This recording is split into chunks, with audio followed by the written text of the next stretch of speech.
Mari kita berdoa.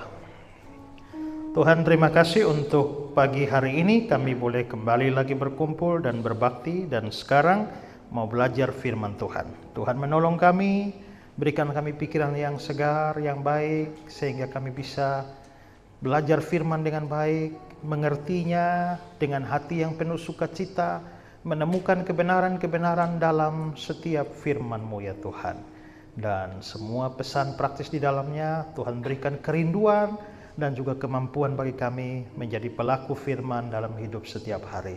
Semua peralatan yang kami pakai, Tuhan kiranya boleh menolong sehingga semua bisa berjalan dengan baik dan bisa menunjang pemberitaan firman Tuhan. Terima kasih Tuhan, kami sadar bahwa waktu kami mendengar firman Tuhan, setan juga bekerja dengan macam-macam cara supaya kami beralih dari firman. Tolong kami, lindungi kami dari pekerjaan si jahat, supaya kami semua yang mendengar firman hari ini pulang dengan sukacita karena membawa benih firman Tuhan yang nantinya tumbuh dan berbuah dalam hidup kami. Terima kasih Tuhan. Tolong hamba-Mu juga di dalam menyampaikan firman Tuhan. Tuhan kiranya menolong sehingga betul-betul kebenaran-Mu lah yang dinyatakan dan bukan pikiran manusia belaka, tapi pikiran yang diterangi oleh firman, sehingga firman Tuhan bisa disampaikan sejelas-jelasnya bagi kami sekalian. Kami siap belajar firman-Mu, Tuhan menuntun kami. Dalam nama Yesus kami berdoa. Amin. Baik, shalom semua. Ya, 2 minggu tidak ketemu ya, 1 minggu aja ya. Karena minggu sebelumnya saya masih bertemu saudara-saudara. Ya, saudara-saudara masih melihat saya, hanya saya tidak melihat saudara-saudara ya. Ya, karena pakai khotbah ini ya. Tapi memang itu menjadi solusi.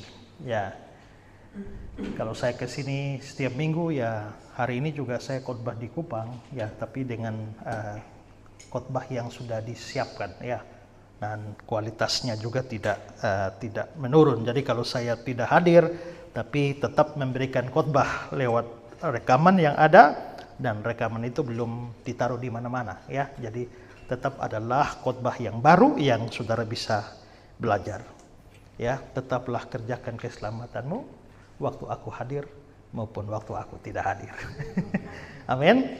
Amin. Oke. Beberapa minggu yang lalu kita sudah belajar firman Tuhan tentang Yudas Iskariot ya, tentang Yudas Iskariot, yang mana kita sudah bahas soal Yudas ini adalah seorang rasul yang hebat, tapi ternyata dia tidak pernah sungguh-sungguh percaya Yesus. Ya, dan hari ini saya ingin menyambung pembahasan tentang Yudas, tapi secara khusus akan membahas apa yang paling penting yang dicatat di dalam Alkitab tentang Yudas, yakni pengkhianatannya kepada Yesus.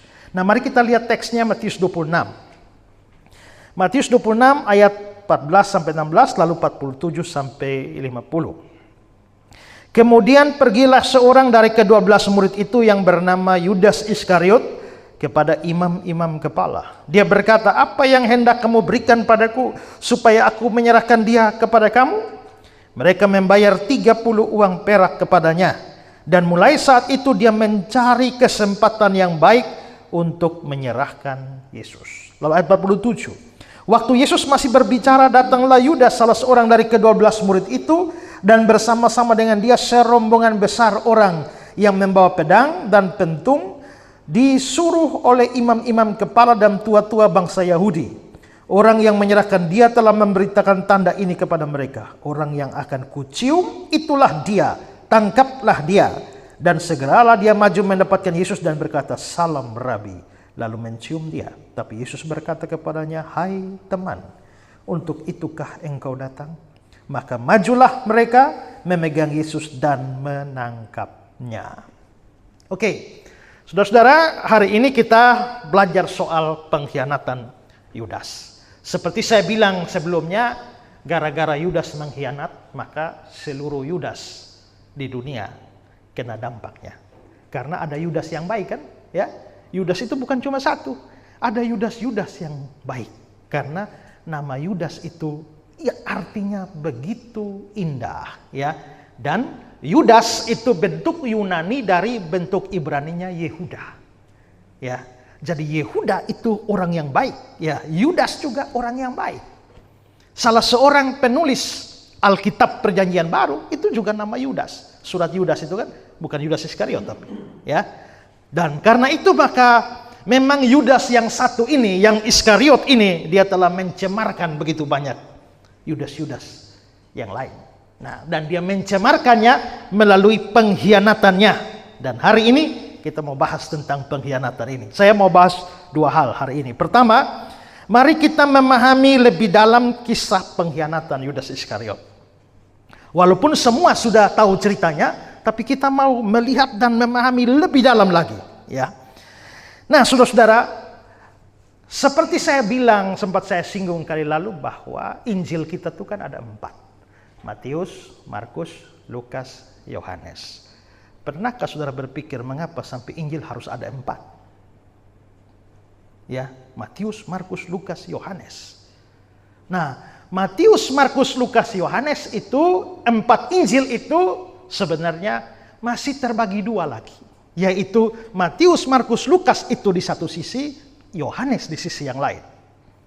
Matius, Markus, Lukas itu sering disebut sebagai Injil sinoptik. Apa itu sinoptik? Apa? Melihat bersama-sama. Sin itu artinya bersama-sama. Makanya muncul kata simpati. Ya kan? Sin itu artinya bersama-sama. Pati, pasien. Makanya pasien itu di mana? Di rumah sakit, ya kan? Pasien itu artinya sakit. Jadi simpati, sim bersama-sama, pasien itu sakit. Ya, maka simpati itu artinya sama-sama merasakan sakit, sama-sama merasakan menderita. Jadi Ibu Yevi, kalau Ibu Yevi sakit dan menderita, saya bersimpati. Maksudnya saya turut merasakannya, ya. Saya turut menderita, turut berduka cita, ya. Nah, itu simpati. Nah, kalau kita melihat sinoptik, sin itu artinya bersama-sama. Optik itu apa? Kalau dengar optik, ingat apa? Kacamata. Nah, kacamata berkaitan dengan melihat. Maka sinoptik itu artinya melihat bersama-sama. Maka Matius, Markus, Lukas itu Injil sinoptik. Maksudnya Injil yang melihat hidup Yesus secara bersama-sama. Nah, Yohanes juga melihat hidup Yesus tapi dia berbeda. Kalau Matius, Markus, Lukas itu sering disebut sebagai melihat Yesus dari bawah. Jadi lihat lahirnya, lalu masa bayinya, lalu umur 12 tahunnya, lalu hidupnya, lalu pelayanannya, terus ngomong-ngomong terus, lalu akhirnya naik ke surga. Tapi kalau Injil Yohanes, dia melihat hidup Yesus tapi lihat dari atas. Jadi dia tidak start dengan kelahiran, startnya dari atas. Pada mulanya adalah firman, firman bersama-sama dengan Allah, dan firman itu adalah Allah. Ayat 14, firman itu telah menjadi manusia dan diam di antara kita. Jadi 3 Injil dari bawah ke atas, 1 Injil dari atas ke bawah. Maka komplitlah kita.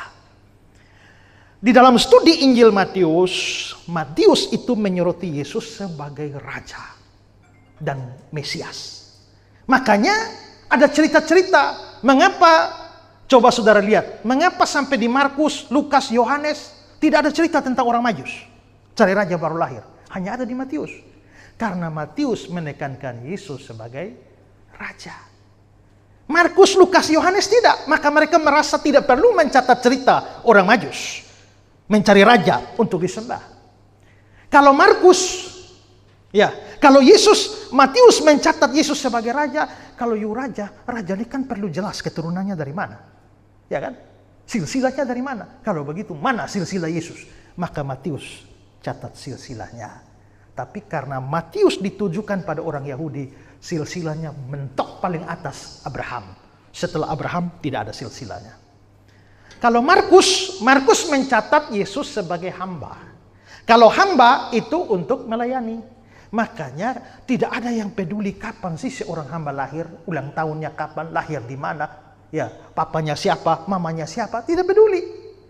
Ya, silsilahnya bagaimana, tidak peduli. Hamba tuh kerjanya adalah melayani. Maka Markus tidak catat silsilah, tidak catat kisah kelahiran dan sebagainya. Markus langsung kepada pelayanan Yesus, ya, langsung kepada pelayanan Yesus. Karena apa? Karena memang hamba itu melayani. Lukas, kalau Lukas dia menyoroti Yesus sebagai manusia. Kalau dia manusia, mesti lahir kan? Mana cerita lahirnya? Oh, makanya Lukas kasih cerita lahir. Kalau dia manusia, Adam itu manusia pertama, hubungan dia dengan manusia pertama apa? Maka Lukas catat silsilahnya. Terus, kalau Matius silsilah hanya mentok Abraham, Lukas mentok sampai Adam. Ya. Karena Yesus manusia, pasti bisa lapar, bisa takut, bisa. Makanya Lukas catat Yesus berdoa di Taman Getsemani sampai titik-titik darah, keringat, keluar darah. Tapi tidak ada di Matius, Markus, Yohanes. Kalau Yohanes bercerita tentang Yesus sebagai Allah. Kalau Yesus sebagai Allah, maka apakah Allah perlu silsilah? Nah, apakah Allah lahir? Tidak. Kalau begitu, Yohanes tidak perlu cerita silsilah. Yohanes tidak perlu cerita Yesus lahir. Karena Allah tidak dilahirkan, Allah tidak punya silsilah. Nah, maka kepentingan masing-masing. Tapi, kadang-kadang ada hal penting. Jadi, ada yang ditulis oleh Matius, Markus tidak, Lukas tidak, Yohanes tidak. Ada yang ditulis oleh Matius dan Lukas, Markus tidak. Ada yang ditulis oleh Yohanes, banyak ditulis oleh Yohanes, Matius, Markus, Lukas tidak punya. Tapi, saudara-saudara, kadang-kadang ada hal yang ditulis, Matius tulis, Markus tulis, Lukas tulis, Yohanes tulis. Kalau sampai 4 Injil tulis semua, itu berarti itu peristiwa penting. Dan saudara, kisah tentang pengkhianatan Yudas, Matius catat, Markus catat, Lukas catat, Yohanes catat. Itu berarti pengkhianatan Yudas Iskariot ini cerita penting sekali. Makanya sampai 4 penginjil kita itu mencatat semuanya, ya. Nah, saudara-saudara, mula-mula dikatakan bahwa Yudas pergi menemui imam-imam kepala dan bikin kesepakatan dengan mereka. Perhatikan Matius 26, 14, 15. Kemudian pergilah seorang dari ke-12 murid itu yang bernama Yudas Iskariot kepada imam-imam kepala. Dia berkata, "Apa yang hendak kamu berikan padaku supaya aku menyerahkan dia kepada kamu?" Saudara perhatikan ayat itu ya. Kemudian ya, saudara lihat ayat 14-nya. Kemudian pergilah seorang dari ke-12 murid itu. Itu ditekankan. Seorang dari ke-12 murid itu. Matius ngomong begitu. Sekarang lihat Markus 14 ayat 10. Lalu pergilah Yudas Iskariot, salah seorang dari ke-12 murid itu. Lukas pasal 22, 34. Yudas yang bernama Iskariot, seorang dari ke-12 murid itu. Jadi semua mereka mengatakan bahwa harus ditambahkan. Yudas tidak hanya bilang Yudas Iskariot, titik. Yudas Iskariot seorang dari ke-12 murid itu. Berarti para penginjil sepakat memberi keterangan seorang dari ke-12 murid itu. Ya, kenapa? Apa yang mau ditekankan di sana? Yang mau ditekankan di sana adalah Yudas yang berkhianat pada Yesus. Ya, mereka memberitahu kepada pembaca bahwa dia adalah salah seorang dari murid.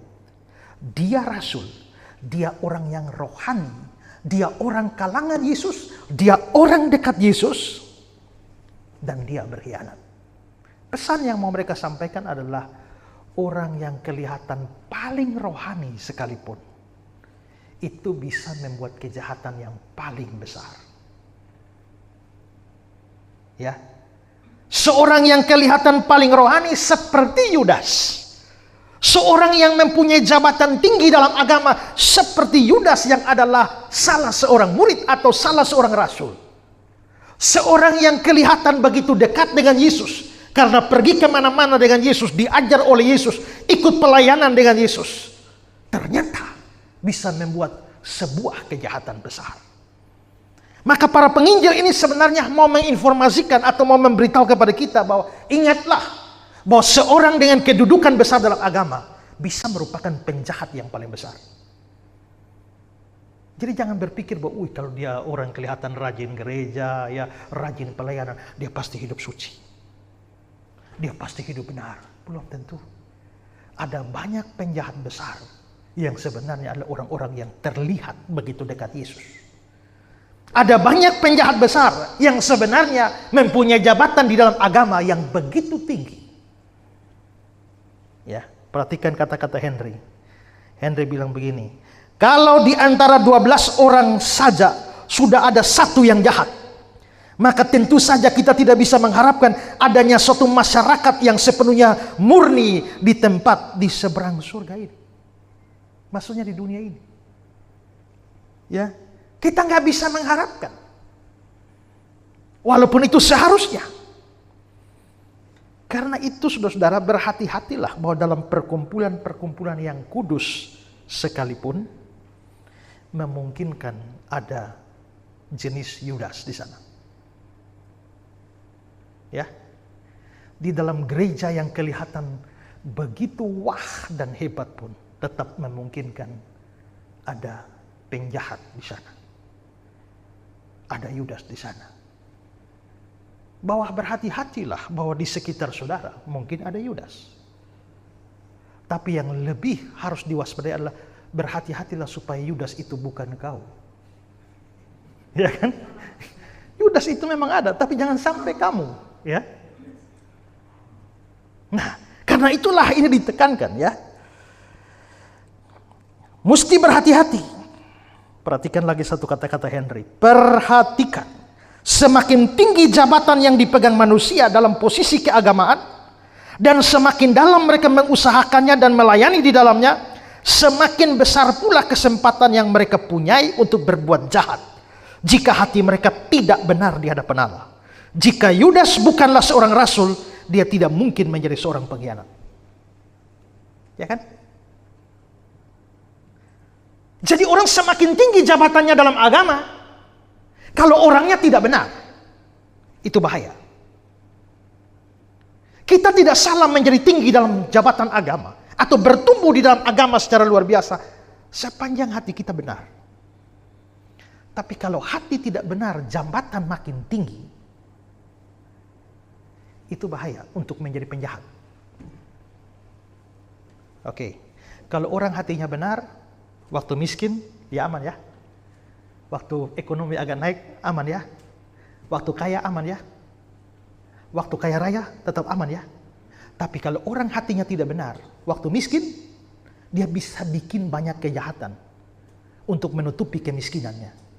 Tapi begitu dia kaya, dan dia makin kaya, semakin kaya. Orang yang hatinya tidak benar di hadapan Tuhan, dan kalau dia kaya, kemungkinan bikin kejahatan semakin besar. Ya kan? Pengen punya istri 3, tapi aduh, istri 1 saja kasih makan susah. Ya kan? Tapi ekonomi membaik, kekayaan makin banyak. Jangankan 3, 7 bisa. Ya kan? Maka kemungkinan untuk membuat kejahatan itu besar. Semakin maju seseorang dalam berbagai bidang, kalau hatinya memang tidak beres, kalau hatinya tidak lurus di hadapan Tuhan, kemungkinan untuk menjadi penjahat besar. Yudas ada dalam ring satunya Yesus, tapi hatinya memang tidak benar dari awal. Itulah sebabnya dia menjadi pengkhianat. Satu kalimat lagi dari John Henry Jewett.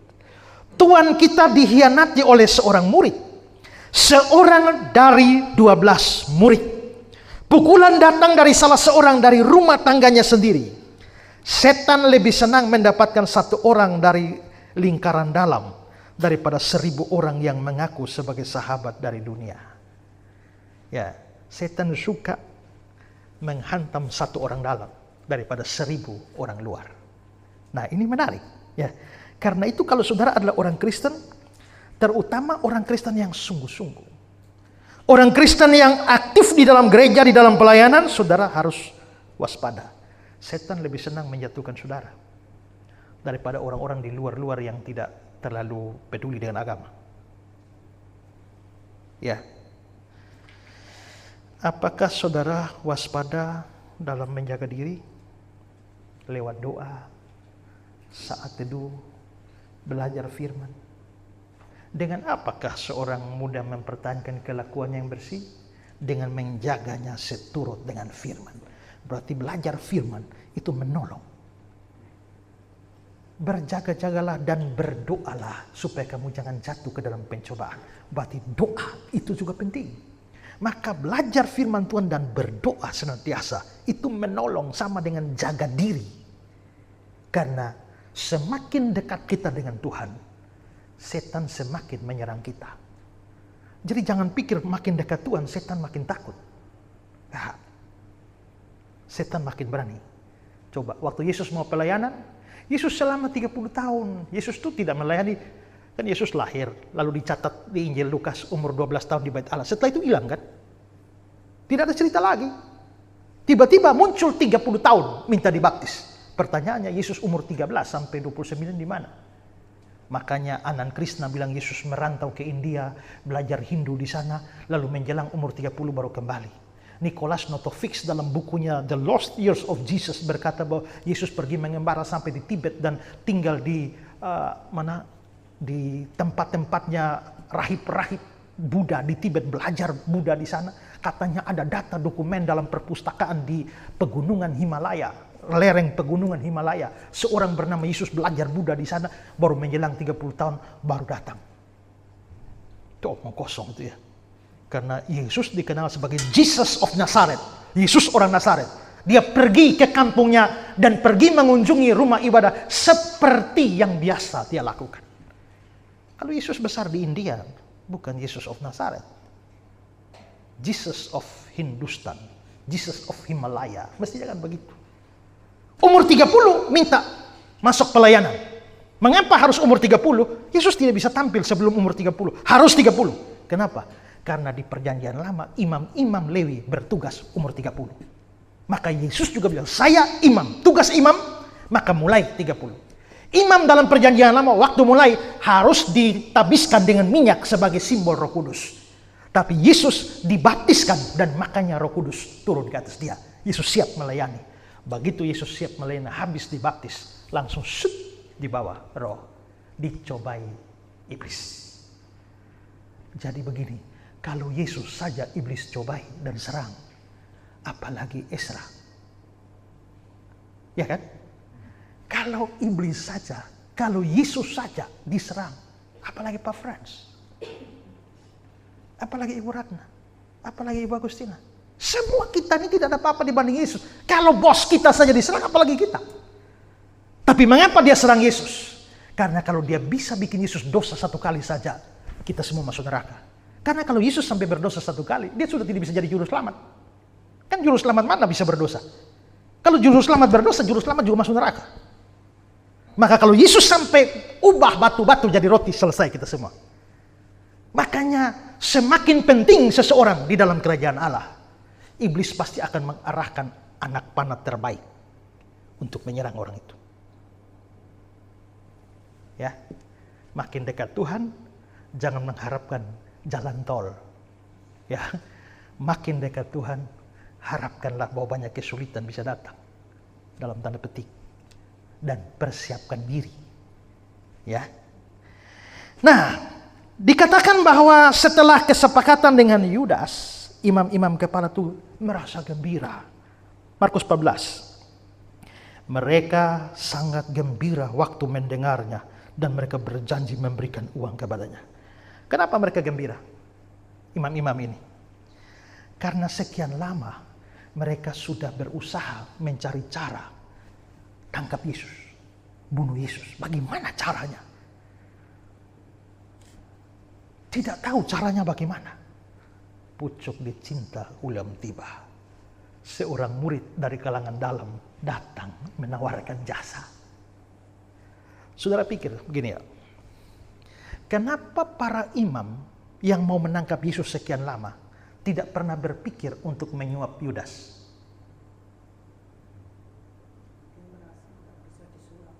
Karena mereka merasa Yudas tak mungkin disuap. Mereka merasa dari kalangan murid Yesus tidak mungkin ada yang mengkhianati dia. Mereka tahu mereka jahat, tapi mereka tahu menurut mereka tidak ada yang lebih jahat dari mereka. Karena kalau sampai ada yang berkhianat pada Yesus, dia lebih jahat dari mereka. Tapi di luar dugaan mereka, ternyata ada lebih jahat dari mereka. Dengan kata lain, sejahat-jahatnya imam besar, ternyata masih ada lebih jahat, yaitu pengkhianat itu. Ya. Lalu mengapa Yudas bisa sejahat itu? Lukas memberi keterangan. Lukas 22:34. Maka masuklah iblis ke dalam Yudas yang bernama Iskariot, seorang dari ke-12 murid itu, dan seterusnya. Masuklah iblis ke dalam Yudas. Lalu dia pergi berunding dengan mereka. Matthew Henry bilang, siapapun yang mengkhianati Kristus, kebenarannya atau jalan-jalannya, iblislah yang membuat mereka melakukan itu. Begitu iblis masuk ke dalam Yudas, dia bisa melakukan kejahatan yang jauh lebih besar daripada imam-imam. Ingat ya, Yudas tidak kerasukan. Jadi iblis tidak masuk ke dalam Yudas. Yudas tiba-tiba kayak orang kesurupan lalu tidak tahu apa yang dilakukan. Tidak. Iblis bisa merasuk. Tapi iblis bisa masuk tanpa merasuk dan hanya mempengaruhi pikiran dan hati. Mengapa bisa masuk? Yudas bukan orang percaya. Kalau dia sungguh-sungguh percaya, tidak mungkin ya diarahkan sedemikian. Kita bisa digoda, tapi diarahkan dan dikuasai hati dan pikiran sepenuhnya. Sukar. Ya. Dia pergi kepada para imam lalu menawarkan kesepakatan. Apa kesepakatannya? Markus 14 ayat 11. Ya, mereka sangat gembira waktu mendengarnya dan mereka berjanji akan memberikan uang padanya. Ini bukan berarti Yudas tidak minta uang.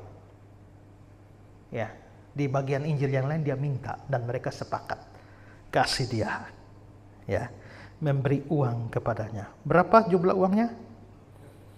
30 keping perak. Banyak apa sedikit?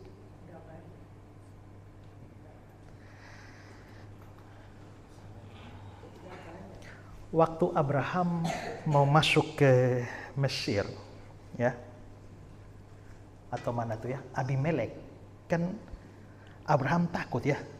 Ini jangan-jangan orang lihat kamu cantik, kalau ketemu orang bilang ya, aku abangmu. Tapi akhirnya Abimelek karena tidak tahu mengambil Sarah jadi istrinya. Sebelum dia meniduri Sarah, Tuhan tegur dia, dia sadar. Salah, dia ambil istri orang ini. Lalu sebagai permintaan maaf, Abimelek membayar ganti rugi nama baiknya Sarah. Berapa? Ya, coba Keluaran 20 ayat 16. Lalu katanya kepada Sarah, telah kuberikan kepada saudaramu 1000 sikal perak.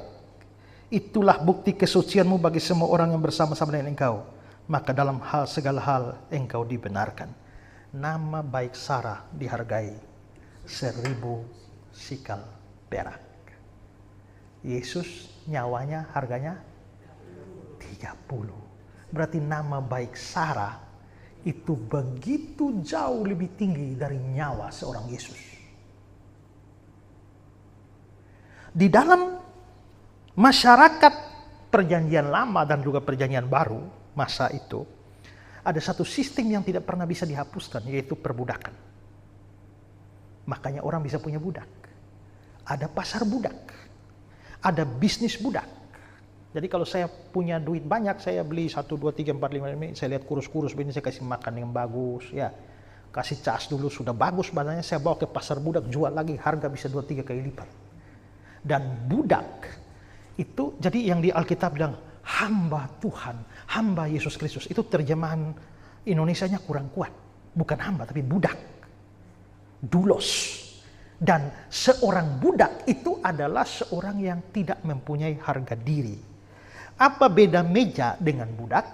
Sama saja. Kedua-duanya adalah benda. Hanya meja tidak bernapas, budak bernapas. Seorang tuan itu bisa memperlakukan apa saja pada budak, termasuk membunuhnya dan menyalibkannya. Kalau ada budak yang ketahuan mencuri, maka hukuman paling tinggi salibkan dia. Tapi hukuman yang biasa diberikan adalah si tuan itu bikin huruf V dalam bahasa Latin, fugitivus. Lalu dikasih panas di api sampai merah, lalu tempel sini. Jadi V, kayak cap. V, fugitivus artinya pencuri. Jadi kemana-mana dia bawa huruf V. Mungkin kalau koruptor dikasih P atau K di sini tuh bagus juga ya. Kemana-mana ada cap. Kadang-kadang tuan-tuan itu mempunyai istri banyak. Lalu dia membuat asrama khusus perempuan, ya gundik-gundik namanya harem. Di harem itu ditempatkan beberapa budak laki-laki untuk jaga. Tapi supaya budak laki-laki ini tidak jadi pagar makan tanaman, maka budak itu perlu dikebiri. Dipotong alat kelaminnya. Nah, laki-laki yang sudah dikebiri namanya sida-sida. Jadi di Kisah Para Rasul ada sida-sida itu artinya sudah kebiri itu. Tidak percaya cek. Ya kan? Ya. Makanya di Matius 19 Yesus bilang ada orang yang tidak bisa kawin karena dilahirkan demikian, itu dia cacat. Tapi ada yang tidak bisa kawin karena dijadikan demikian oleh orang lain. Maksudnya dikebiri. Jadi artinya budak itu bisa dikasih cap seperti ini, bisa disalibkan, bisa dibunuh, bisa dikebiri. Mau bikin apa saja terserah. Budak itu tidak ada harga. Tidak bisa tuntut hak asasi manusia. Ya. Nah, berapa nyawa budak? Coba lihat Keluaran 21:32. Tetapi jika lembu itu menanduk seorang budak, jadi ada yang punya budak, tapi ada lembu yang tabrak budak itu, seorang budak laki-laki atau perempuan, maka pemiliknya harus membayar 30 sikal perak kepada tuan budak, dan lembu itu harus dilempar mati dengan batu. Jadi untuk menghargai budak berapa? 30 sikal perak. Nama baik Sarah 1000. Nyawa Yesus sama dengan budak. Betapa rendahnya Yudas menilai atau memberi nilai kepada gurunya. Ya. Setelah itu Matius 26, dan mulai saat itu dia mencari kesempatan yang baik untuk menyerahkan Yesus. Menarik sekali mendengar istilah mencari kesempatan yang baik, mencari waktu yang baik. Karena pada waktu Yesus dicobai oleh iblis, pencobaan pertama gagal, pencobaan kedua gagal, pencobaan ketiga gagal. Lalu bagaimana iblis bereaksi? Lukas 4 ayat yang ke-13. Ya. Sesudah iblis mengakhiri semua pencobaan itu, dia mundur daripadanya dan menunggu waktu yang baik. Perhatikan apa yang dilakukan oleh Yudas. Matius 26. Dan mulai saat itu dia mencari kesempatan yang baik untuk menyerahkan Yesus. Mirip ya. Apa yang iblis lakukan mirip dengan yang Yudas lakukan. Mengapa? Karena memang iblis telah masuk ke dalam Yudas. Akhirnya kesempatan yang dicari dapat. Dia mengetahui Yesus dan murid-murid lain ada di Taman Getsemani. Ya, Taman Getsemani. Yesus berdoa di sana. Dia bawa rombongan dan menangkap Yesus. Setelah menemukan Yesus, dia mencium Yesus sebagai tanda itulah orangnya. Menarik bahwa cium itu sebenarnya adalah tanda kasih sayang, tanda cinta kasih dalam beberapa kebudayaan. Ya, tapi anehnya ciuman yang adalah tanda cinta kasih itu dijadikan sebagai alat pengkhianatan. Nah, menarik sekali bahwa kata cium itu dimunculkan dalam Matius 26 ayat 48-49, tapi di dua ayat itu 48 dan 49 ciumnya berbeda. Coba lihat, saudara lihat kalau di sini ya hanya di ayat 48 kiss. Itu kata Yunaninya pilea. Ya. Nah, tapi di ayat 49-nya ya di sini bukan pileo tapi kata pileo. Kalau pileo itu mencium, tapi kata pileo telah mencium erat-erat. Jadi rupanya Yudas ini bukan hanya mencium Yesus, sekedar mencium. Mencium erat-erat seperti orang yang betul-betul mencintai. Seperti orang yang betul-betul menyayangi. Tapi di balik cium yang erat-erat, cium yang sungguh-sungguh itu, ternyata ada pengkhianatan. Ini menunjukkan betapa munafiknya Yudas. Meskipun dengan demikian, Yesus tetap tenang. Di ayat 50 Yesus bilang, tetapi Yesus berkata kepadanya, hai teman, untuk itukah engkau datang? Oke. Yesus kan sudah tahu bahwa Yudas itu bersepakat akan mengkhianati dia, datang dengan ciuman. Yesus tahu Yudas munafik. Kalau Bapak tahu ada orang yang mau menyerahkan Bapak, tahu bahwa dia munafik, dia datang dan mau tangkap Bapak lewat ciuman, Bapak akan bilang dia, hai siapa? Saya sudah bayangkan, kalau saya bilang, hai biadab, untuk itu kan engkau datang? Ya kan? Atau hai apa? Kita bisa hai dengan semua nama binatang juga kita taruh di situ. Ya. Tapi ternyata Yesus tenang, hai teman, untuk itu kan engkau datang? Tenang sekali Yesus. Ya, maka ada banyak hal kita bisa belajar dari sini. Seperti saya bilang tadi, di tekanan pertama adalah bahwa dalam perkumpulan yang kudus sekalipun bisa ada jenis Yudas di dalam. Tapi pastikan itu bukan saudara. Tapi itu harus berhati-hati. Kita tidak boleh berasumsi. Kebanyakan orang-orang dari agama lain begitu masuk Kristen, dia berpikir bahwa akan bertemu dengan malaikat-malaikat di sini. Ya. Tapi betapa kecewanya mereka, ternyata bertemu malaikat kegelapan. Ya. Nah itu membuat banyak orang kecewa, lalu mundur. Pendeta kok begitu? Ya, saya pikir dia hamba Tuhan yang baik, kok begitu? Ya. Dan saya kira terlalu banyak cerita tentang itu, bukan? Dan banyak orang menjadi kecewa, lalu akhirnya gagal ikut Tuhan. Ada orang yang dari agama seberang masuk Kristen. Ternyata dalam relasi dengan pendeta, dia bisnis dengan pendeta tipu dia. Kalau dia pikir kalau pendeta saya penipu begini, apa saya masuk Kristen? Kembali dia ke agama lama dia. Kenapa begitu? Ya disitulah kita belajar, jangan lihat Yudas-Yudas itu dan menggantungkan imanmu ke sana. Pandanglah kepada Tuhan Yesus Kristus. Ya. Karena dalam kumpulan paling kudus tetap memungkinkan ada Yudas. Kalau imanmu digantung pada Yudas, Yudas itu seberapa tinggi pun kedudukannya, kamu akan kecewa. Ya.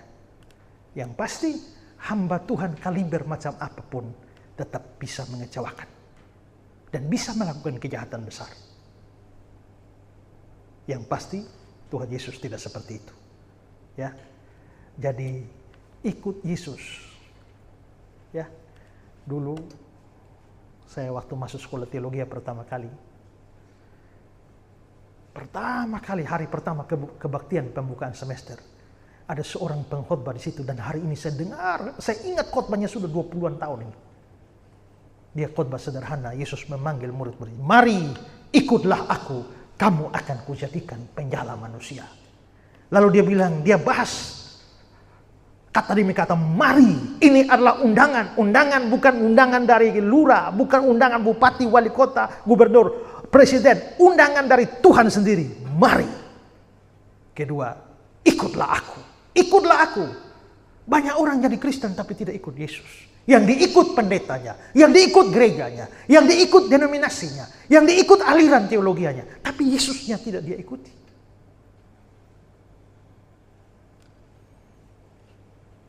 Kamu akan kujadikan. Lalu pengkhotbah bilang, ya, ikut Yesus artinya bersedia dijadikan oleh Yesus. Tapi orang banyak bilang ikut Yesus, tapi mereka lebih menyukai mengikuti keinginannya sendiri daripada keinginan Yesus. Dan penjala manusia. Pengkhotbah itu bilang, ya, kita dipanggil untuk menjadi penjala manusia, bukan penjala uang, bukan penjala popularitas, bukan penjala ketenaran, tapi penjala manusia. Nah, kalau kita fokus pada Yesus, 1000 boleh roboh di kiri kanan. iman tetap stabil, ikut Tuhan. Amin. Amin. Jadi jangan lihat kiri kanan, bisa ketemu Yudas banyak. Ya, jangan lihat ke depan saudara juga. Ya, karena saya juga bisa KO. Iya kan? Tapi lihat ke atas. Ada Tuhan, bukan ada lampu. Ya. Ada Tuhan yang senantiasa, makanya Ibrani bilang pandanglah kepada Dia. Oke? Nah, sekarang hal kedua yang kita mau bahas. Mengapa sampai Yudas bisa hianati Yesus? Ya. Kenapa sampai seorang murid itu bisa berkhianat kepada gurunya seperti Yesus? Saya mau berikan dua macam pandangan. Pertama, dan pandangan umum, Yudas menjual Yesus karena dia tamak akan uang. Ya. Dugaan ini cukup layak diperhitungkan karena memang ada catatan tentang sikap Yudas yang tamak uang. Sebagaimana diceritakan Yohanes 12 ayat yang ke-6. Hal itu dikatakannya bukan karena dia memperhatikan nasib orang-orang miskin, melainkan karena dia adalah seorang pencuri, dia seorang pengambil uang yang disimpan, dia sering mengambil uang yang disimpan dalam kas yang dipegangnya. Dia bendahara Yesus itu. Ya. Karena itu jadi bendahara itu juga mesti berhati-hati. Ya. Karena bisa berbahaya. Nah, Yudas sering mengambil uang yang disimpan di kasnya. Juga kita melihat tadi ya, dia bertemu dengan para imam ya untuk menjual Yesus. Jadi besar kemungkinan dia lakukan itu karena uang. Yudas kelihatannya punya kelemahan pada uang.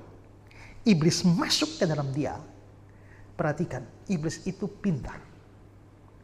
Iblis itu tidak serang asal serang. Iblis itu selalu perhatikan titik lemah di mana. Ya, oke. Waktu Yesus puasa 40 hari di padang gurun, lalu laparlah Yesus. Lalu iblis datang dan ubahlah batu-batu ini jadi HP. Begitu? No. Kenapa? Ubah batu-batu ini jadi roti. Kenapa? Karena orang lapar butuh roti. Berarti iblis tahu yang saat itu paling dibutuhkan Yesus itu roti. Maka godaan datang pada titik lemah, yaitu roti.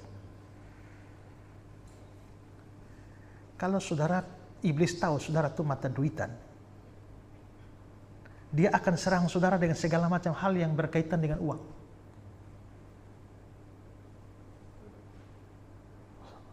Iblis tahu ini orang ini mata duitan, kalau potensi dapat uang, dia tidak pernah loloskan sedikit pun.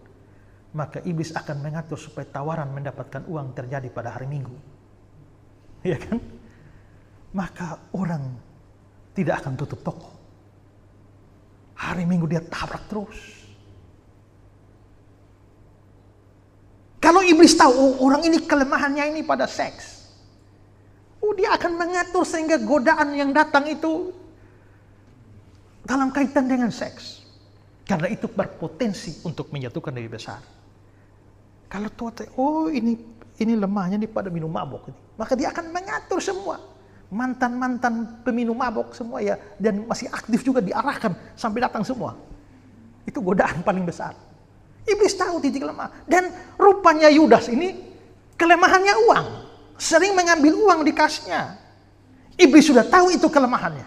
Maka dia masuk, jual Yesus. Ya. Nah, ini masing-masing kita ada titik lemahnya. Maka harus sadar titik lemahnya di mana dan berusaha memberi perhatian khusus pada titik lemah. Karena disitulah iblis menyerang. Kalau iblis tahu ini orangnya lemahnya iri hati, maka iblis akan menunjukkan kepadanya orang-orang yang sukses, ya, orang-orang yang wah di sekitar dia, dan mulailah iri hati. Ya, orang beli sepeda motor dia yang meraung-raung. Ya, Orang beli kulkas baru, dia yang gemetar kedinginan. Ya. Dan begitulah cara iblis menyerang. Ya. Salomo itu berhikmat luar biasa, tapi iblis tahu kelemahannya. Karena itu iblis mendatangkan begitu banyak perempuan kepadanya sampai 1.700 dan 300 istri dan gundik. 1.000. Saya pikir-pikir kalau 1.000, saya punya 1.000, saya tidak hafal semua. Ini lu istri nomor berapa? Dia kalau satu hari dengan satu orang, dia mungkin kembali ke yang pertama, ini sudah 3 tahun lebih.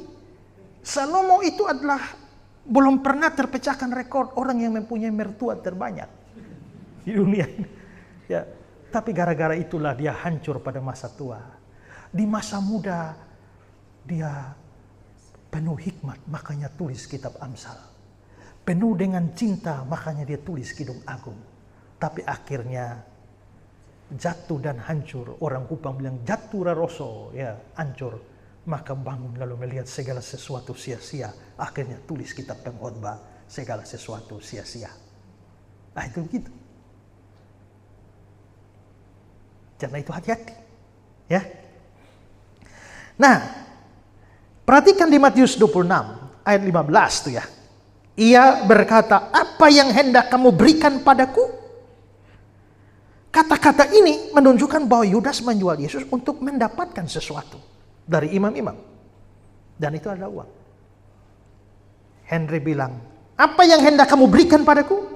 Inilah satu-satunya alasan mengapa Yudas sampai mengkhianati gurunya sendiri. Dia mengharapkan imbalan uang dari perbuatannya itu. Bukan kebencian terhadap sang guru, ataupun perselisihan dengannya yang membuat Yudas menjadi seorang pengkhianat. Namun karena kecintaan akan uang, hanya itu saja. Menurut Henry. Ya. Kalau pendapat ini benar, menunjukkan betapa bahayanya cinta akan uang. Cinta uang membuat orang bisa melakukan kejahatan yang begitu besar. Makanya Paulus bilang dalam 1 Timotius 6 ayat 10, akar segala kejahatan ialah cinta uang. Sebab oleh memburu uanglah beberapa orang telah menyimpang dari iman dan menyiksa diri dengan berbagai-bagai duka. Ya, dan saya kira kita semua pengalaman terlalu banyak orang hanya cinta uang melakukan begitu banyak kejahatan. Pertama-tama karena uang ya dibilang sebagai akar segala kejahatan, karena memang orang tidak pernah puas dengan itu. Makanya dalam kitab Pengkhotbah 5 ayat 9, siapa mencintai uang tidak akan puas dengan uang. Siapa mencintai kekayaan tidak akan puas dengan penghasilan. Itu pun sia-sia.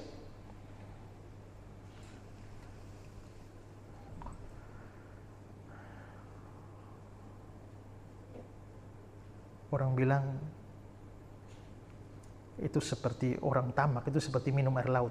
Haus, minum air laut, tambah haus lagi, tambah haus lagi. Maka orang tidak akan pernah puas. Kalau orang cinta uang, orang tidak mencintai uang, dia akan bersyukur dengan apa yang ada pada dia. Tidak salah menjadi kaya. Dalam cerita Lukas 16, ada orang kaya dan Lazarus. Yang masuk neraka siapa? Orang kaya.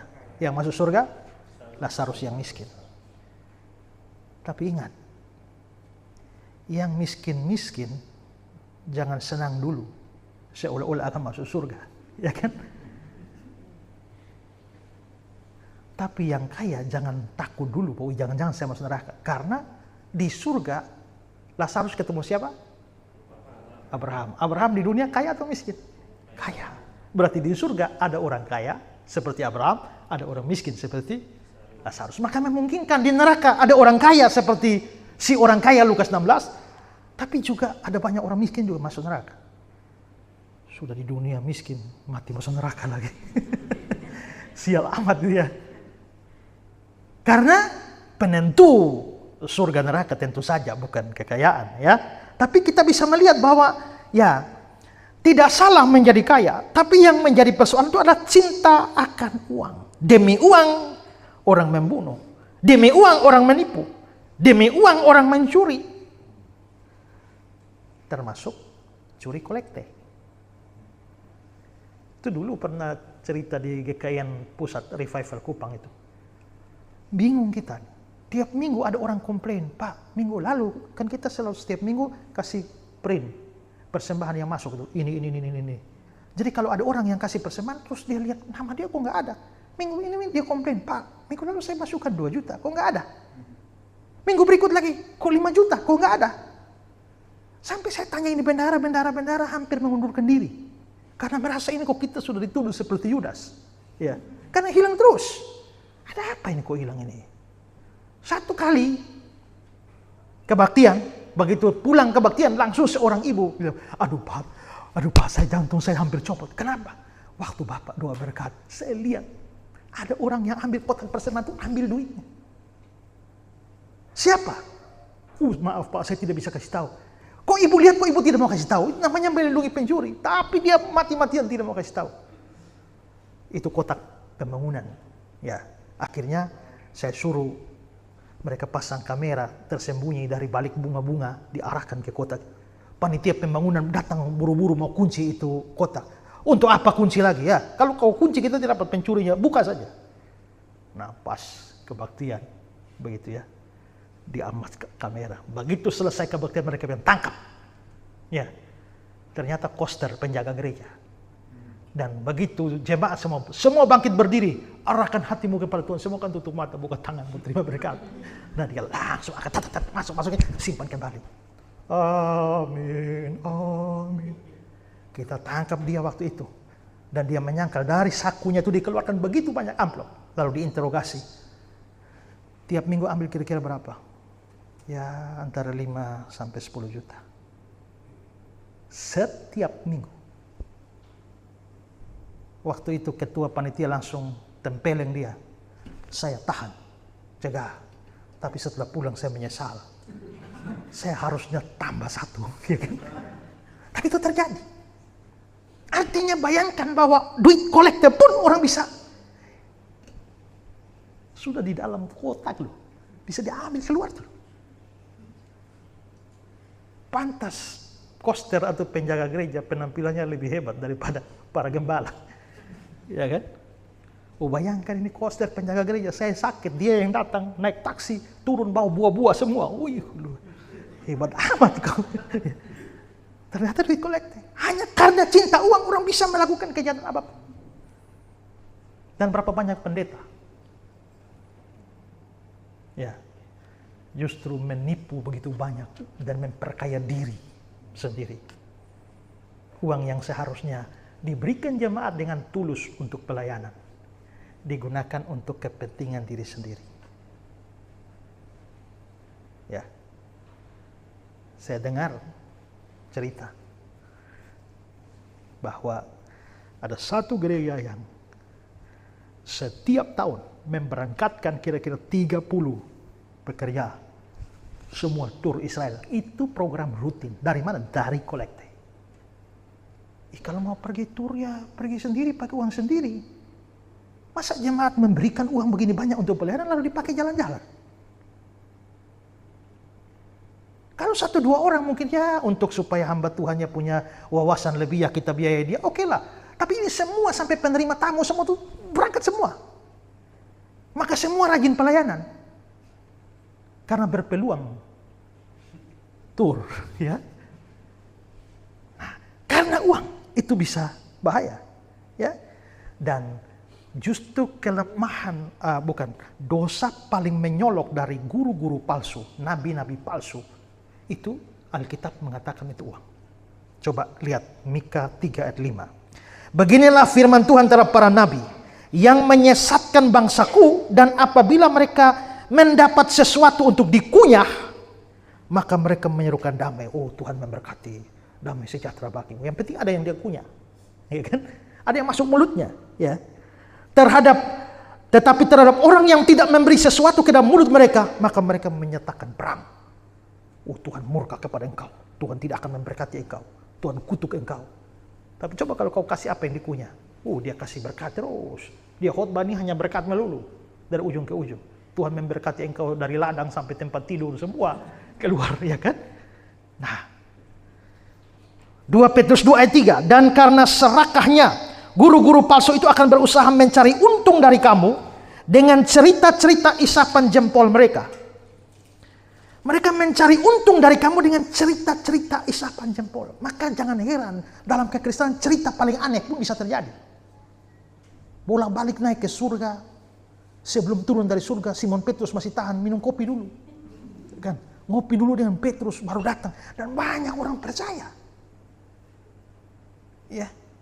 Padahal itu cerita-cerita isapan jempol. Dan menurut ayat ini, itu untuk mencari untung. Saya ingat Pendeta Stephen Tong pernah bercerita tentang seorang penginjil yang namanya Oral Roberts. Coba perhatikan kata-kata Stephen Tong ini. Di TV, dia berteriak-teriak minta uang $8,3 juta. Dia mengaku jika dia tidak dipenuhi keinginan, maka dia akan dipanggil oleh Tuhan. Kemudian orang-orang Kristen pemuja Oral Roberts di USA rame-rame mengumpulkan uang karena takut dia meninggal. Tiba-tiba pada hari H muncul sebuah cek yang berisi $6 juta. Dan ketika wartawan menelusuri, apakah orang yang memberi cek itu adalah orang Kristen atau bukan? Ternyata bukan. Orang ini berkata, ya kalau orang sudah gila tidak ditolong kan kasihan. Toh uang saya cukup banyak.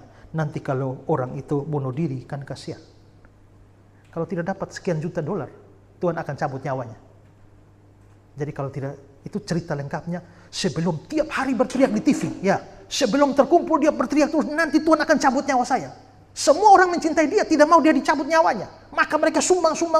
Sampai hari H pun belum. Dia kasih deadline. Ternyata ada orang non-Kristen kasih duit. Kasihan, uang saya banyak. Kalau orang begini tidak dikasih, nanti dia bunuh diri. Anggap Tuhan panggil dia. Ya, nah itu memalukan. Barclay bilang begini, keinginan akan uang bisa merupakan hal yang membahayakan. Keinginan tersebut dapat membuat seorang menjadi buta terhadap kesopanan, kejujuran, dan kehormatan. Keinginan seperti itu akan membuat seorang menghalalkan segala cara asalkan dia memperolehnya. Nah, karena itu uang tidak salah, tapi cinta uang, saudara bayangkan, Alkitab menyebut banyak dosa. Dalam 10 hukum ada sekian larangan. Larangan paling pertama apa? Ya. Hukum pertama apa? Ya. Jangan ada padamu Allah lain di hadapanku. Yang kedua, jangan buat patung atau apapun untuk ini. Hukum pertama dan kedua itu berarti yang paling penting dalam hubungan dengan Allah. Jangan menyembah berhala. Jangan menyembah Allah lain. Dan menariknya saudara, orang serakah uang itu dianggap penyembahan berhala oleh Alkitab. Coba lihat Kolose 3.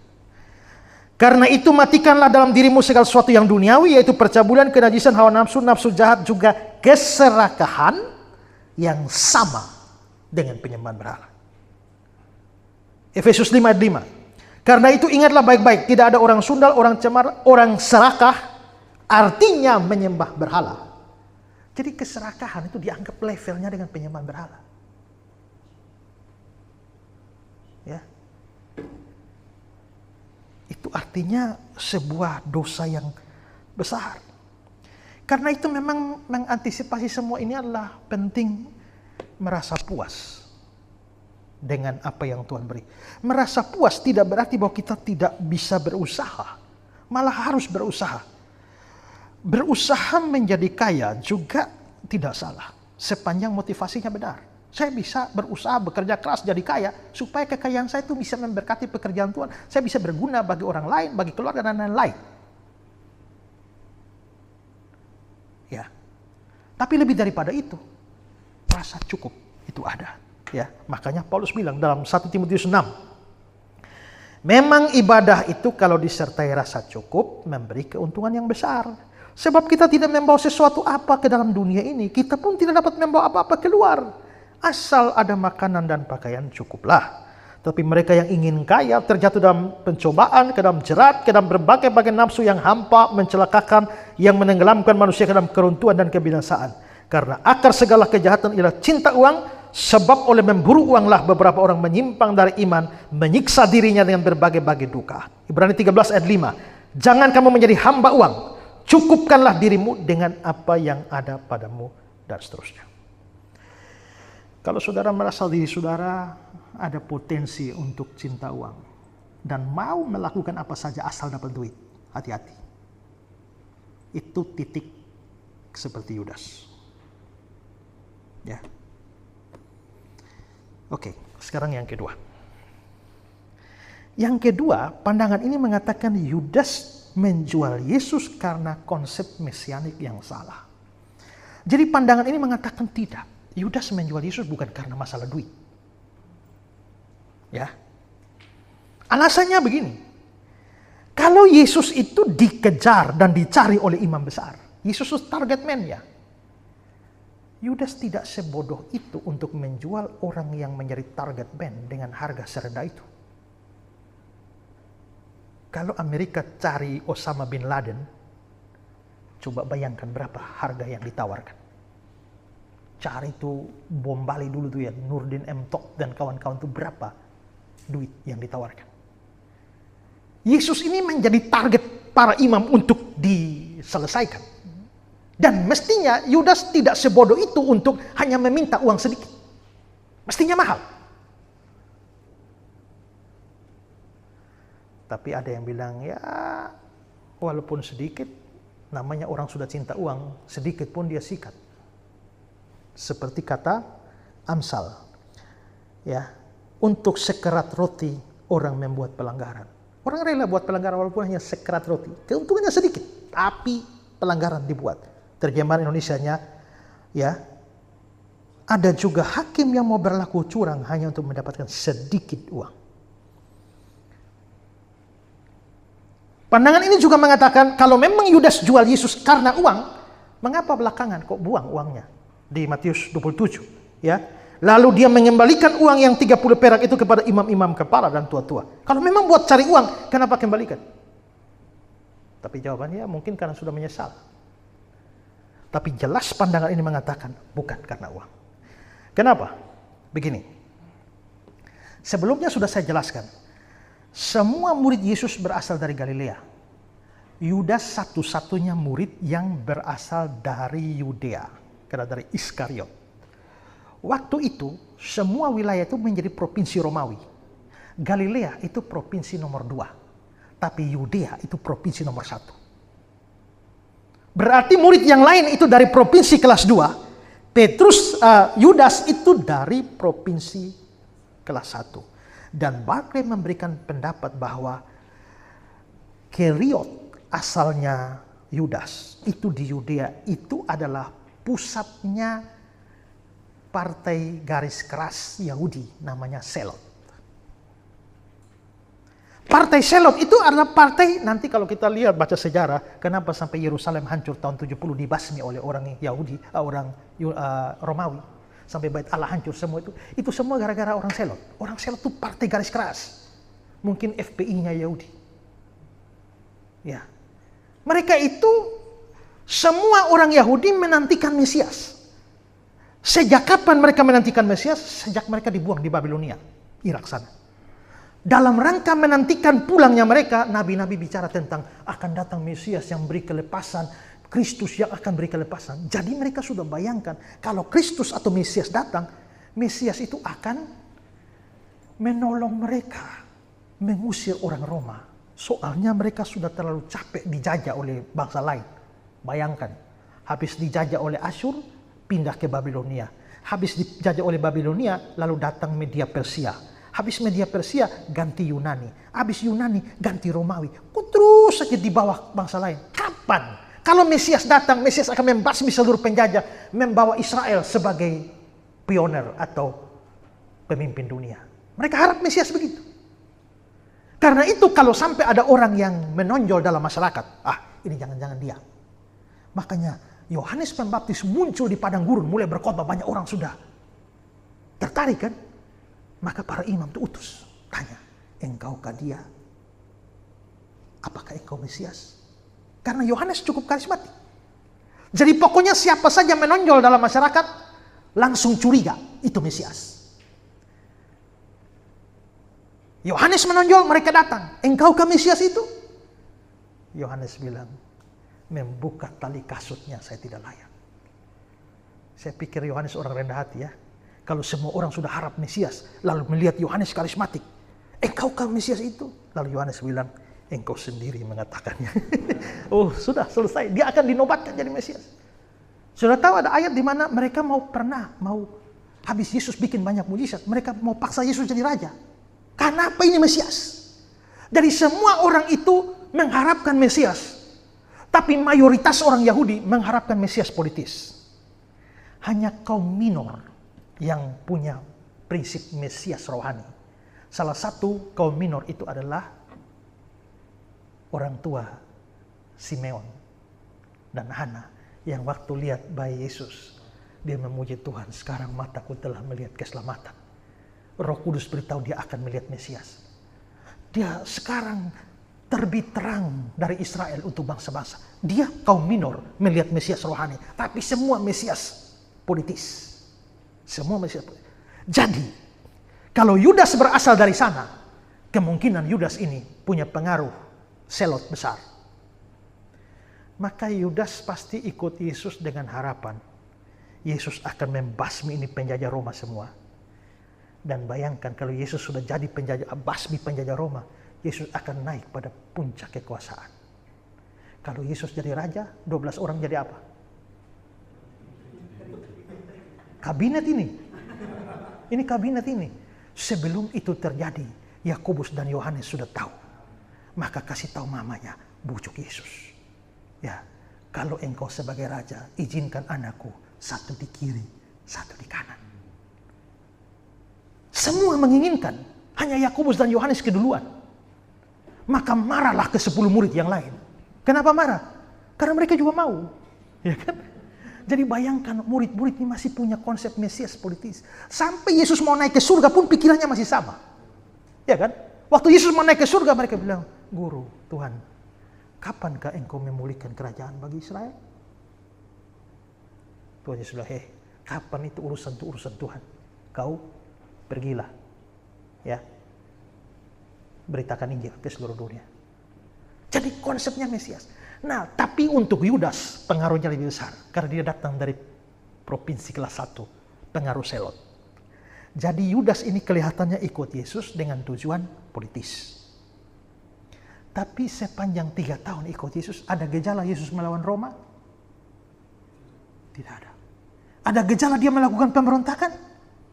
Padahal masa sudah banyak ini.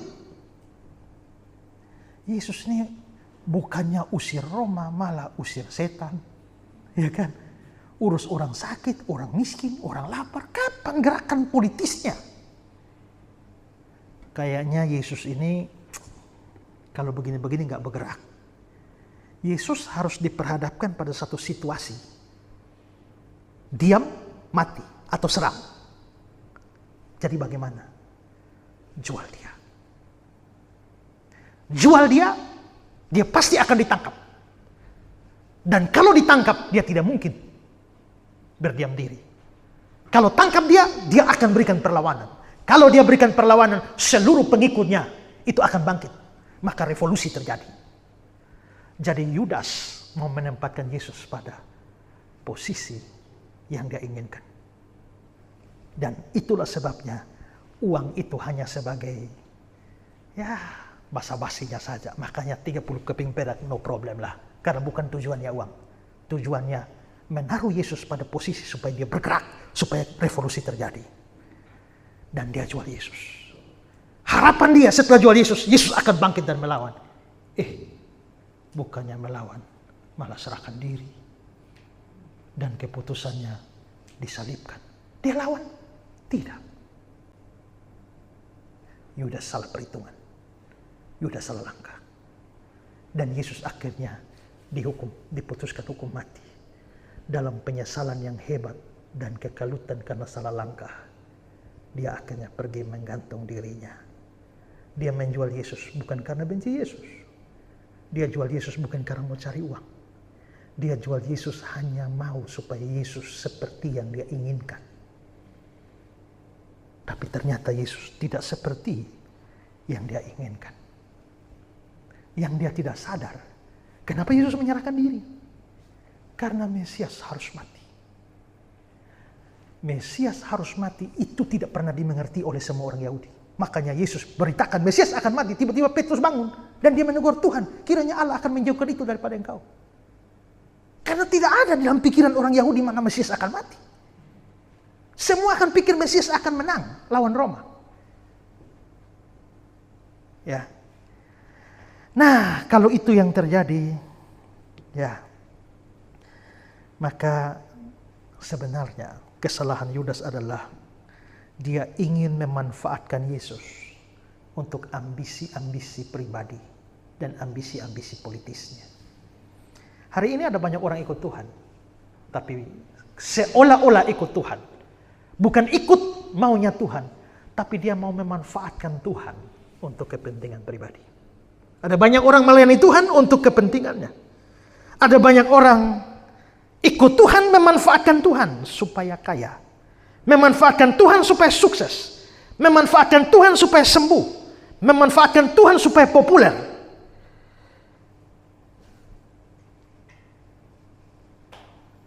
Yang model begini kalau dekat pilkada biasa banyak.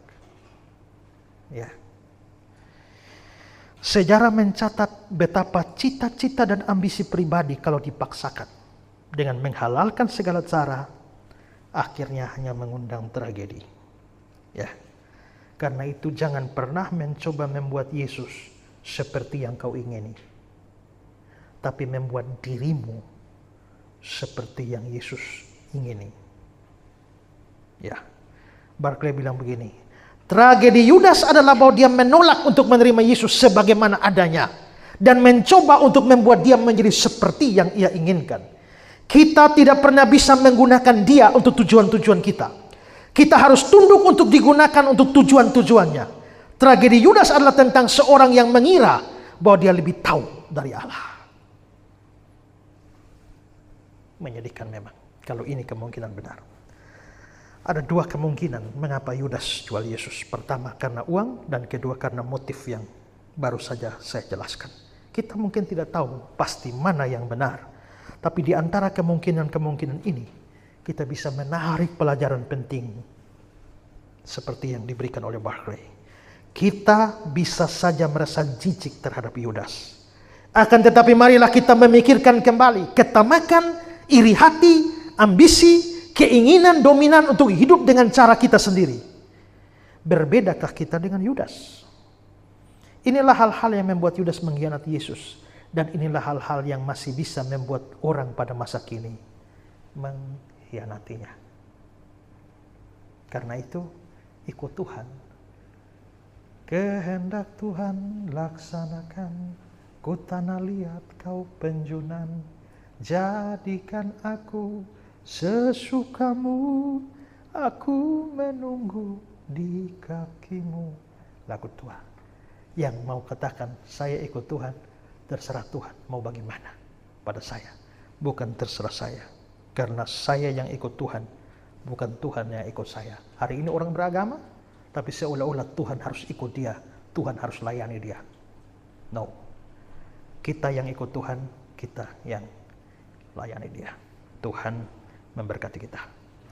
Kita masih ada bahas tentang Yudas Iskariot. Masih part yang ketiga lagi ya, pada kali-kali berikutnya. Ada yang mau bertanya? Sabar, waktu kita berapa menit? Setengah jam. Saya kasih beberapa orang bertanya. Ya kita, ya. Kenapa imam-imam itu harus melalui Yudas? Harus apa? Imam para imam kok harus tunggu Yudas? Kan langsung aja kan bisa, Pak. Mereka nggak menunggu. Yudas mendatangi mereka. Iya, kenapa kok harus melalui Yudas? Dari dulu kan udah bisa. Mereka, Bencinya kok udah lama. ya, mereka mencari cara dan mereka harus ambil cara yang halus. Karena ada ius gladi. Hak pedang itu ada di Roma. Karena itu tidak boleh ada warga jajahan itu mengambil dan menangkap dan menghukum orang di luar Roma. Harus dari Roma. Melakukan sendiri di luar Roma itu pelanggaran. Seperti yang mereka lakukan pada Stefanus. Itu pelanggaran. Kita nggak tahu resiko apa yang diberikan. Makanya untuk bunuh Yesus pun harus keputusan dari Roma. Menderita sengsara di bawah pemerintahan Pontius Pilatus. Pilatus harus kasih keputusan. Nah kalau mereka melakukan gerakan Yesus punya massa banyak loh, punya pengikut banyak. Maka mereka berhati-hati. Karena kalau mereka melakukan gerakan seperti terlalu nampak, maka pengikut Yesus akan berespon. Ini bisa bikin masalah besar, mereka akan bermasalah dengan Roma. Jadi kalau bisa caranya halus dan ada orang dalam, dan karena itu orang dalam ini tahu dia ada di Taman Getsemani malam berdoa, itu sepi sekali. Sehingga mereka bisa menangkap dengan rapi, membawa kepada imam besar, lalu akhirnya baru serahkan ke Roma. Roma periksa tidak ada salah, mereka harus tuntut Roma. Dan mereka ancam Pilatus, kalau engkau tidak, itu kan aneh kan ya. Pilatus tidak mendapati kesalahan padanya, tapi Pilatus bilang ambillah dan salibkan. Kan aneh. Mestinya kalau periksa dan tidak dapat kesalahan, ya jangan salibkan. Tapi ini tidak dapat kesalahan, tapi ambil dan salibkan. Karena Pilatus diancam. Pilatus bilang, kalau kamu tidak menghukum mati dia, kamu bukan sahabat Kaisar. Kami laporkan kamu ke Kaisar. Kenapa begitu? Pilatus langsung cuci tangan. Kenapa? Karena Pilatus itu punya track record dengan Roma. Itu panjang ceritanya. Dia sudah punya kasus tertentu, dilaporkan ke Roma. Kasus tertentu, lapor ke Roma. Terus Nero yang berkuasa pada waktu itu, ya, sehingga sudah Pilatus itu sudah diberi peringatan oleh Roma. 1 kali ada laporan, kau habis. Makanya Pilatus juga takut tuh. Karena itu begitu orang Yahudi ancam, ya, kalau kamu tidak hukum mati dia, kamu bukan sahabat Kaisar. Langsung dia serahkan Yesus dan disalibkan. Ya, jadi kelihatannya karena faktor-faktor itu, faktor Roma dan faktor pengikut Yesus. Oke, ya Pak. Makanya kan orang takut karena banyak pengikut, takut busuk ya, atau takut berontak. Waktu itu pengikutnya kok hilang, begitu aja hilang semua itu ya. Bahkan malah yang demo salibkan dia lebih banyak. Yang pengikut yang membela hilang. Ternyata begitu ya. Yang dikhawatirkan. Ya. Maunya kan diprovokasi Yudas supaya terjadi pemberontakan. Tapi adalah pengikutnya juga ada keluar membela. Ya memang murid-muridnya hilang semua memang. Tapi masalahnya kan imam-imam besar ini nggak pernah tahu apa yang terjadi. Jadi mereka hanya melihat bahwa Yesus punya massa besar. Apalagi pada perayaan-perayaan tertentu, ya, Yesus selalu tampil selalu jadi pro kontra orang. Sebagian orang, banyak orang menolak dia, tapi tidak sedikit yang pro dia. Ya. Sehingga tetap mereka juga mempertimbangkan itu. Mereka nggak tahu apa yang akan terjadi. Mereka tidak tahu seberapa pengecut pengikut-pengikutnya. Mereka tidak tahu. Jadi tidak ambil resiko. Seperti itu. Ya. Apa mereka sudah sediakan pendemonya tadi itu ya? Ya mungkin juga karena sudah ada keputusan Roma juga pendemo juga mereka yang ngikut aja.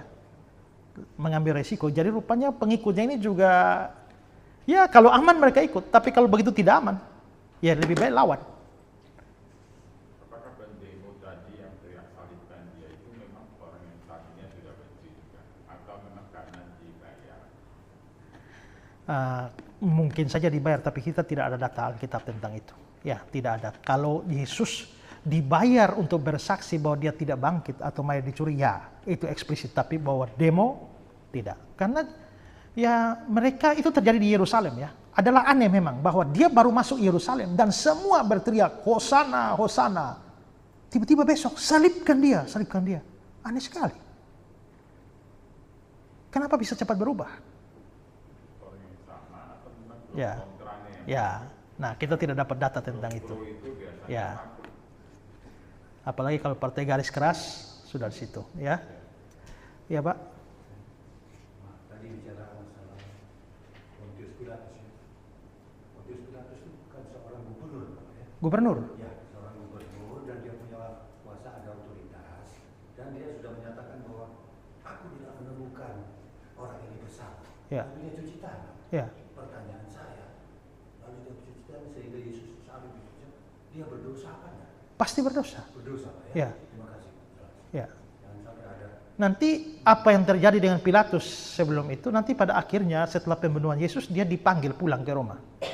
Dia dipanggil pulang ke Roma, tapi sebelum dia sampai Roma, kaisarnya sudah mati. Jadi dia lolos dari hukuman Roma. Apa yang terjadi dengan nasib Pilatus selanjutnya, kita tidak pernah tahu, hanya ada tradisi.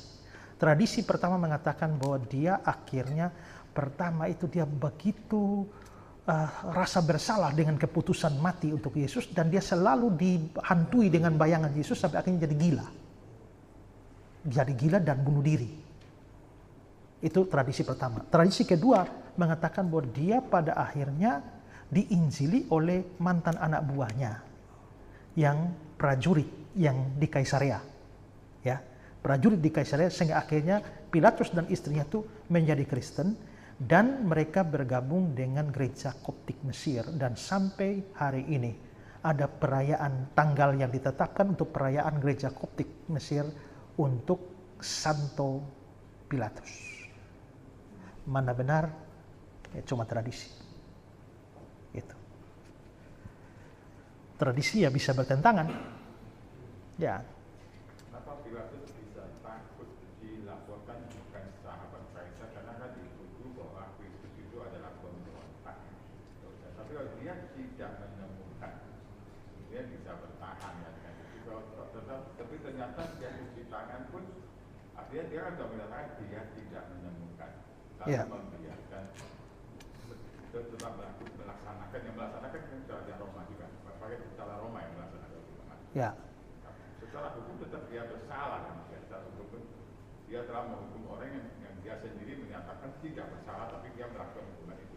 Ya, jadi gini, terlepas dari kasusnya, beberapa tragedi Pilatus itu tragedi berdarah. Tragedi berdarah, makanya ancaman dari Roma, berani ada tragedi berdarah lagi, kamu habis. Nah, masalahnya masa ini, tuntutan masa ini, kalau Pilatus tidak menghukum mati, mereka akan bikin gerakan pemberontakan. Dan itu bisa terjadi tragedi berdarah. Nah, tragedi berdarah ini yang ditakuti oleh Pilatus. Makanya dia melakukannya apa yang bertentangan dengan maunya dia. Pengetahuan dia bahwa Yesus tidak bersalah. Begitu. Nah, makanya sampai hari ini juga sama ya. Kebenaran bisa ditutupi dengan kekuatan massa. Ya, sampai sekarang begitu. Kamu tidak salah, tapi kalau massa mau kamu di penjara, kamu harus masuk penjara. Nah, hakim juga tidak bisa buat apa-apa. Itu ya sejenis Pontius Pilatus. Banyak terjadi sekarang. Satu orang lagi, karena Ibu Agustin sudah cemas. Ya, kita masih berapa kali di sini? Masih 3 kali ya? Sepanjang bulan ini. Ya. 2 April sudah pindah. 2 April kita pindah, nanti akan diinformasikan lebih jelas ke tempat yang baru, arahnya dari mana-mana nanti akan diberitahu ya. Oke, tidak ada? Oma, ya karena mustahil Oma tidak bertanya. Jadi saya kasih kesempatan terakhir. Bukan bertanya, tetapi saya menanggapi jadi itu Pak Isra ke mana? Ke Yerusalem. Bapak itu yang sama. Itu salah satu yang menarik itu pohon lebat atau pohon zaitun, yang pohon bukan pohon kehidupan, pohon seumur hidup kata Pak Isra. Itu pohon apa itu? Zaitun. Pohon zaitun. Itu sama ini gereja yang di situ ada doa Bapak kami bermacam-macam bahasa. Ya. Itu berapa bahasa? Banyak sekali itu. Ada sekitar 200-an bahasa dari berbagai macam. Ada bahasa Jawa. Terus saya pikir itu dari mana mereka yang mendapatkan begitu banyak? Mungkin dari orang Jawa yang pergi ke sana. Ya, sampai bahasa-bahasa daerah. Jadi orang-orang pernah berkunjung, mereka menyumbang. Jadi memang artinya ada program dari Pater Noster Church itu untuk sedapat mungkin segala macam bahasa di dunia ada. Jadi mereka mencari, ya tentu ada sumbangan juga, ya dari bahasa Batak. Dari Google kan gampang. Ya, Dari Google kan bahasa apapun. ya. Tapi kan masalahnya bahasa-bahasa itu sudah ada sebelum zaman Google, ya. Termasuk bahasa Indonesia, bahasa Jawa itu sudah ada di sana sebelum zaman Google. Ya, tapi kalau dengan zaman Google begini kan lebih apa ya, memudahkan lagi untuk banyak gitu, ya. Kok nggak ditambah ya? Ya, Dengan Google kan mestinya lebih banyak, kok nggak ditambah lagi? gedungnya nggak cukup, Ibu. Ya, karena semua temboknya apa segala macam sudah penuh itu. Saya lihat itu sudah penuh sudah. Kecuali mereka bikin tambahan mungkin bisa. Ya. Makanya bahasa Jepang nggak masuk ya. Belum Pak. Nanti Ada lepas Saya ke sana mau sumbang itu. Gimana Uma? Meskipun saya pribadi tidak bisa ke sana, tapi melihat dari Pak Eska itu menarik sekali. Ya. Terus saya pikir, oh Pak Eska kalau itu membawa pulang minyak jantung.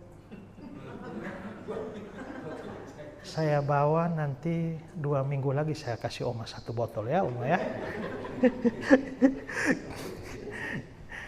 Oke, ya. Baik, mari kita berdoa. Tuhan, terima kasih karena kami sudah belajar firman hari ini.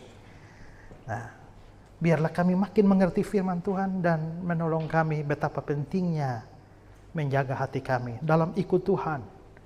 Ya, supaya kami ikut Tuhan dengan tulus, sungguh-sungguh percaya kepada Dia, tidak menjadi orang yang tamak dan cinta uang atau memaksakan ambisi-ambisi kami di dalam pengiringan kami pada Tuhan. Biarlah kehendak Tuhan yang jadi pada kami. Kami ikut Tuhan, bukan kami memaksa Tuhan ikut kehendak kami. Terima kasih untuk pelajaran, walaupun secara negatif dari kehidupan Yudas, tapi kami dapat menarik pelajaran penting untuk hidup kami, dan pelayanan kami, dan pengiringan kami kepada Tuhan Yesus. Dalam nama Yesus kami berdoa. Amin.